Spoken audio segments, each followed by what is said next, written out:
PTI जी हुकूमत दौरान फरागोगी जा असासा वडे पैमाने ते वधण जो इंकशाफ। जांच इदारे जो चवण आहे त फरागोगी जे असासन में 2017 ईस्वी खां 2020 ईस्वी ताईं 4,520 मिलियन जो इज़ाफ़ो थियो। PTI चेयरमैन जी फ्रंटमैन जा 3,825 मिलियन परॾेही असासा आहिनि। PTI हुकूमत ख़तमु थियण खां पोइ फरागोगी जो परॾे भॼी वञणु हिकु मंसूबे जो हिसो आहे।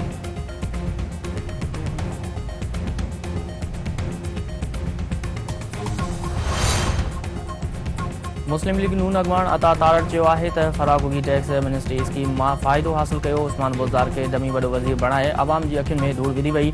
मुस्लिम लीग नून पंजाब में सिहत ऐं तालीम लाइ बहितरीन कमु कयो।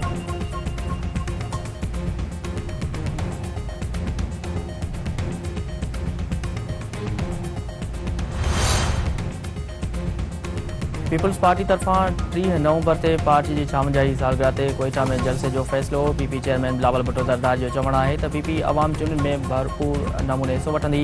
बलूचिस्तान में हू माज़ी खां वधीक सीटूं हासिल कंदा। बलूचिस्तान जी अवाम जा मसइला हल करण लाइ अमली क़दम PP खयां आहिनि।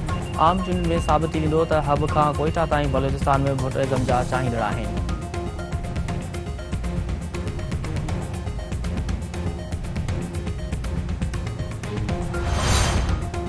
गज़ा में इसराइली फ़ौज ऐं फ़लस्तीनी बेड़हाकनि में छिती वेड़ अल-शिफ़ा ऐं अल-क़ुद्स अस्पताल जा भरवारा इलाइक़ा जंग जो मैदान बणिजी विया। यहूदी फ़ौज बमबारी बि तेज़ करे छॾी। अस्पताल ऐं पनाहगीरनि जी कैंपनि ते वहिशाणी बमबारी में वधीक 306 फ़लस्तीनी शहीद फ़लस्तीन जो अंगु वधी 10,812 थी वियो। ओलंदे किनारे में जिन्हनि पनाहगीर कैंप ते बि इसराइली फ़ौज जी बमबारी में वधीक 8 फ़लस्तीनी शहीद, वधीक हज़ारे माण्हुनि जी लटपलाण।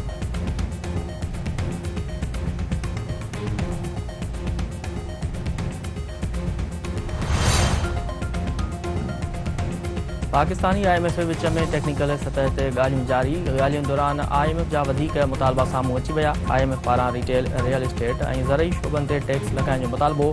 FBR जो चवणु आहे त रिटेलर्स ते फिक्स्ड टैक्स लॻाए सघिजे थी। FBR डिसंबर बाद रिटेलर्स ते टैक्स लागू करण जो इख्तियार इस्तेमालु करे सघे थी।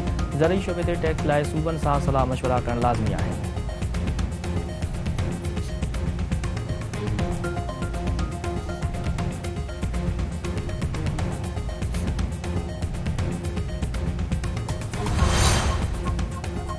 सिंध समेत सॼे मुल्क मां गैर क़ानूनी परॾेही जी वापसी जो सिलसिलो तेज़। 2 नवंबर खां 9 नवंबर ताईं 728 पनाहगीर अफ़गानिस्तान मुंतक़िली ख़िलाफ़ चमन सरहद मुंतक़िल।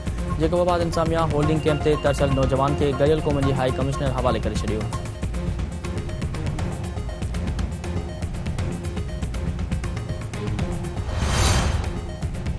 बलूचिस्तान जे निगरान इतलात वारे वज़ीर जान मोहम्मद अचकज़ई चयो आहे त मियांवाली हमले में बि अफ़गान शहरी मुलविस हुअण जूं शाइदियूं मिलियूं आहिनि। हाणे मुल्क मां रजिस्टर्ड अफ़गान शहरनि खे बि नेकाली ॾिनी वेंदी। गैर क़ानूनी परॾेहनि जाली सुञाणप कार्ड ठहिराए छॾिया आहिनि। बलूचिस्तान जी ॿिनि रेंजिस में 1 लख खां वधीक जाली सुञाणप कार्ड ब्लॉक कया विया आहिनि। अफ़गानिस्तान धरती पाकिस्तान ख़िलाफ़ इस्तेमालु कई थी वञे, जेका हिकु हक़ीक़त आहे। सिंध मां गैर क़ानूनी परॾेही जी मुंतक़िली में ईंदड़ मसइला ख़तमु कया विया आहिनि।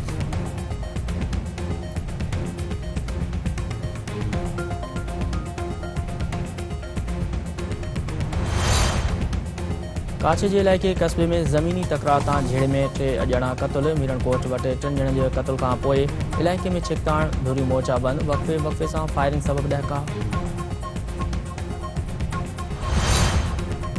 समुंड मां नायाब मच्छी हथ अचण ते इब्राहिम हैदरी जे मुहाण जो भाउ खुली वियो। मुहाणनि 70 करोड़ रुपयनि जी मालियत जी सुहा मच्छी हथ करे वरिती। मुहाणनि जो चवणु आहे त सुहा मच्छी जी चर्बी मां ऑपरेशन जो धाॻो ठहंदो आहे, जेका हाणे नायाब बणिजी चुकी आहे।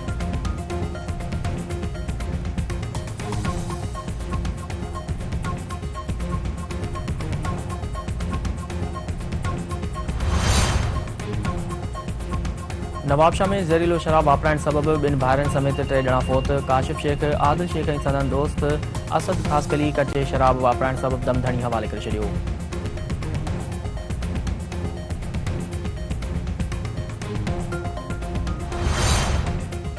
ऐं क्रिकेट वर्ल्ड कप जी मैच में न्यूज़ीलैंड श्रीलंका खे 5 विकेटनि सां शिकस्त ॾेई छॾी। किवीज़ 172 रन्सनि जो टारगेट 24 ओवर में हासिल करे सेमीफाइनल लाइ पोल पोज़ीशन मज़बूत करे छॾी।